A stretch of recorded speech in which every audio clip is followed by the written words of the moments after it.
sommes de retour sur ce plateau pour la deuxième partie de Politicien, votre rendez-vous politique hebdomadaire. Merci à vous d'être restés fidèles et merci à ceux qui viennent de nous rejoindre et m'ont également rejoint pour cette deuxième partie consacrée à la Constitution ivoirienne. Monsieur Fabrice Lago, vous êtes expert en communication. Merci d'avoir accepté notre invitation. C'est moi qui vous remercie.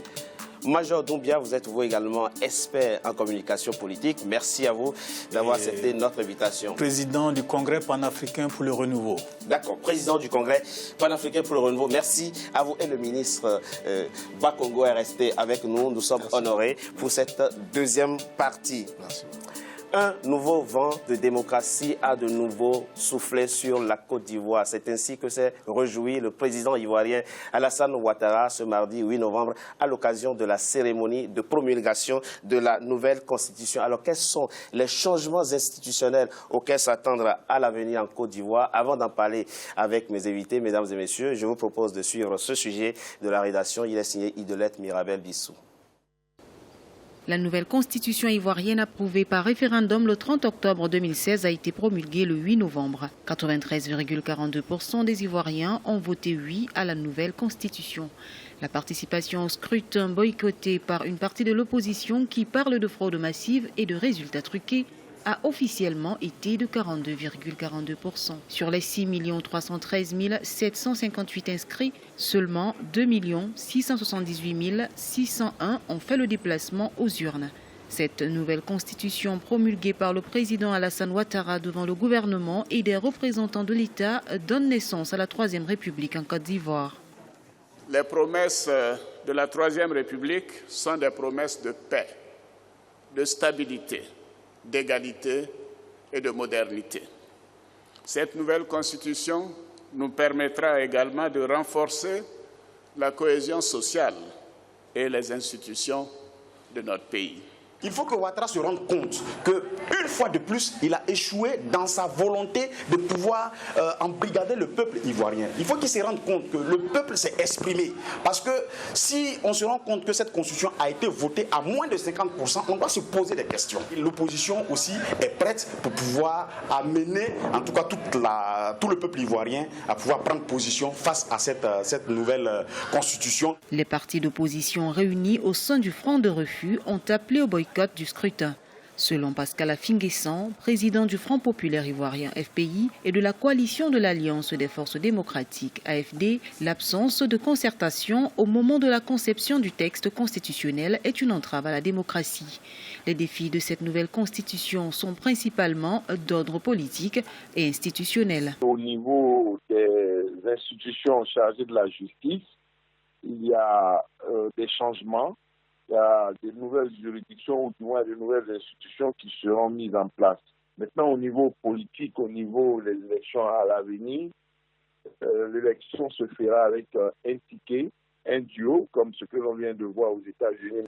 Outre la création d'un Sénat et d'un poste de vice-président, la nouvelle constitution supprime le concept d'ivoirité. La précédente constitution adoptée en août 2000 établissait comme critère d'éligibilité à la présidence du pays le fait d'être né de mère et de père ivoiriens. Cette disposition a miné la stabilité du pays pendant plus de 10 ans. La nouvelle constitution prévoit également l'abolition de la limite d'âge à 75 ans pour se présenter à l'élection présidentielle et l'abaissement de l'âge plancher à 35 ans. Monsieur Lago, les changements institutionnels à venir sont énumérés dans ce sujet. Quel est votre avis sur la question? Déjà, permettez que je vous remercie de donner l'occasion aux Ivoiriens et aux Africains d'assister à un débat sur la Constitution. Parce qu'on aurait aimé que la télévision nationale en Côte d'Ivoire ouvre le débat sur la Constitution. Mais il n'y a eu aucun débat entre l'opposition et le parti au pouvoir. Il y a un groupe qui a battu campagne avec les moyens de l'État et qui a fait passer la Constitution au forceps. Donc que M. Bakongo soit là, c'est un plaisir. On aurait aimé que les Ivoiriens puissent être mieux informés. En ce qui concerne les changements constitutionnels dont vous parlez, notamment la création du poste de vice-président et la création du Sénat, j'estime que ce sont des institutions budgétivores qui n'apportent pas un plus à la démocratie. Parce que ce que les Ivoiriens attendent aujourd'hui, c'est plus de démocratie, c'est plus de liberté pour ne pas connaître la crise que nous avons connue. Et si nous étions d'accord pour changer la Constitution, il aurait fallu que les institutions que l'on mette en place, que leur pertinence soit avérée dans leur contribution. Vous n'en voyez pas de pertinence? Je ne vois pas, à moins qu'on me l'explique, en quoi est-ce que la création du Sénat, en l'état actuel des choses, où la création d'un poste de vice-président contribue à améliorer le quotidien des Ivoiriens et à leur donner plus de démocratie et de liberté. Monsieur le ministre. Oui. Alors d'abord, je voudrais, encore une fois de plus, vous dire merci. Je voudrais, avec votre permission, rebondir sur le taux de participation qui a été stigmatisé par un certain Abel Naki, mais aussi par un autre Naki, mais cette fois-ci avec Anaki, donc président, ex-président du MFA. Ils disent les deux que le taux de participation aurait été très faible. Alors sans doute, ils oublient que environ 42%. Environ 42%, disons un peu plus de 42%, 42,42%. Bon, savent-ils seulement qu'au Sénégal, il a été de moins que, il a été d'environ 36%. Savent-ils tout simplement que le président, mais ça n'empêche pas qu'il le relève. Tout simplement que le président Laurent Gbagbo lui-même est reconnu lors de sa prestation de serment qu'il a été voté avec un taux de participation de 36%. Savent-ils tout cela? Savent-ils tous que partout ailleurs, un taux de participation à une élection comme le référendum qui avoisine les 30% est déjà dans les normes? Bon, on les laisse donc à leur rêve. On les laisse à leur rêve. Aujourd'hui, quelle est la pertinence des aménagements, des changements ils doivent se souvenir d'une chose. Ils doivent se souvenir d'une chose, c'est que le taux de participation de 56% qu'ils aiment tant réveiller a été obtenu cette fois-ci au vrai sens du terme, au forceps. C'est-à-dire après 3 jours de vote. 2 jours pour les civils et 1 jour pour les militaires. 3 jours de vote, 56%. 1 jour de vote, 42% taux de participation. Je voudrais le relever déjà. Ensuite, quand le compatriote Steve Lago, ou bien Lago Patrice, dit Fabrice, que... Oui. Fabrice. Oui. Il n'y a aucune malice derrière ça. Non. Voilà. Quand il dit que les institutions qui ont été créées sont des institutions budgétivores, bon, il doit savoir qu'Alassane Ouattara n'est pas un historien, ce n'est pas un philosophe, ce n'est pas un physicien. En tout cas, c'est pour les mêmes motifs que le Sénégal a supprimé le Sénat. Alassane Ouattara est un économiste, un banquier central qui sait que lorsque on crée une dépense, il faut avoir en face la ressource pour couvrir. Justement, les pensions des recettes. Nous avons, à notre petit niveau, fait tout simplement une simulation. Sur le budget de 2015, donc le budget passé, 2015, nous avons fait une simple simulation.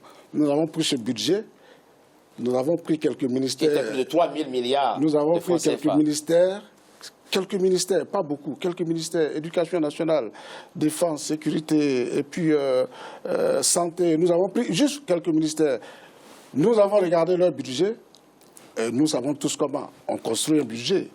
Nous avons regardé leur budget, nous avons pu trouver, nous avons pu dégager sur ces budgets-là ce qui pourrait constituer le budget du Sénat, ce qui pourrait constituer le budget d'un poste de vice-président. Donc, les historiens et les communicateurs sont mal placés pour donner des leçons d'économie à des économistes. Donc l'argument du budget ne paraît pas pertinent à vos yeux. Alors maintenant, la pertinence des postes. S'il vous plaît. La pertinence des postes. Vraiment, je voudrais quand même que nos frères ici se départissent de leur appartenance politique. C'est vrai, c'est de bonne guerre. Quand on est dans l'opposition, le rôle c'est de s'opposer, mais on peut s'opposer de façon intelligente. On peut se poser de façon intelligente, à savoir ne rien dire quand pour ne pas être obligé de dire quelque chose ou bien qui va dans tous les sens. Alors, le poste de vice-président, nous sommes tous contemporains de la situation qu'a vécu notre pays en 1993, une situation difficile. Nous savons tous que la Constitution actuelle, avec son article qui prévoit l'intérim, en réalité, ne prévoit pas un véritable intérim. Le président de l'Assemblée nationale n'est pas l'héritier constitutionnel. Ce n'est pas ça un intérim. Oui. C'est-à-dire, entre 45 jours et 90 jours, organiser des élections auxquelles il ne peut pas participer, ce n'est pas ça qu'on appelle un intérim. Un intérim, c'est vraiment faire en sorte de donner de la stabilité, de la paix, après qu'un président soit parti. Monsieur le ministre, ça veut dire que les autres pays de la sous-région qui ont consacré l'intérim par le président de l'Assemblée nationale, ils n'ont pas compris ce que c'est qu'un intérim? Certainement. Si ces pays donnent un délai plus long Non, c'est même c'est 45 jours et 3 mois pour organiser les élections. Je vous dis, en Afrique, plus que ce soit la constitution du Bénin, du Togo. En Afrique, très cher frère Toubé, nous savons tous que lorsque même les élections sont organisées aux échéances constitutionnelles, il y a toujours des débats, à plus forte raison lorsque les élections se tiennent dans un délai de 3 mois. Il est évident que dans la situation actuelle, en tout cas de notre pays, de mon pays, on ne peut pas organiser des élections présidentielles en 45 jours au moins, 90 jours plus 3 mois, sans que l'opposition ne crie à la fraude. Donc ce qui est prévu, c'est tout simplement que la date, disons les 2 bornes du mandat présidentiel soient connues, les 2 bornes. On sait à quel moment ça commence, on sait à quel moment ça finit. Entre les deux, si le président de la République se trouve dans un cas de vacances, le vice-président continue le mandat jusqu'à la fin, de sorte que l'opposition ne soit pas prise à de court. C'est un argument que vous comprenez. Moi, je salue l'honnêteté du ministre Bakongo qui dit, en fait, nous allons prendre de l'argent au ministère de l'Éducation nationale pour financer le Sénat. Nous allons prendre de l'argent au ministère de l'Éducation nationale pour financer la vice-présidence. C'est ce qu'il a dit. Il a dit, nous avons regardé différents ministères, dont le ministère de l'Éducation nationale, le ministère de la Sécurité, et c'est ce qu'il a dit. Et donc, je salue son honnêteté, parce qu'il est en train de dire... Vous pouvez rectifier. S'il a dit, monsieur le ministre, c'est bien ce que vous avez dit. Vous avez annoncé que le gouvernement va tailler dans les budgets des différents ministères pour financer le Sénat.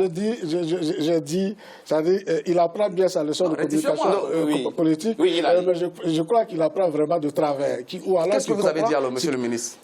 Je leur ai dit 2 choses.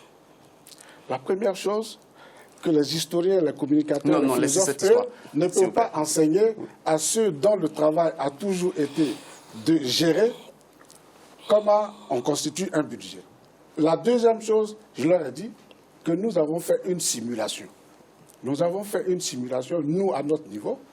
Je n'ai pas dit que le gouvernement a fait une simulation, que nous avons fait une simulation pour arriver à la conclusion que les budgets du Sénat et de la vice-présidence ne seront pas ce qu'ils imaginent, à savoir que nous allons avoir recours à des augmentations d'impôts ici ou là, ou au renchérissement du coût de la vie. Financière sur le budget.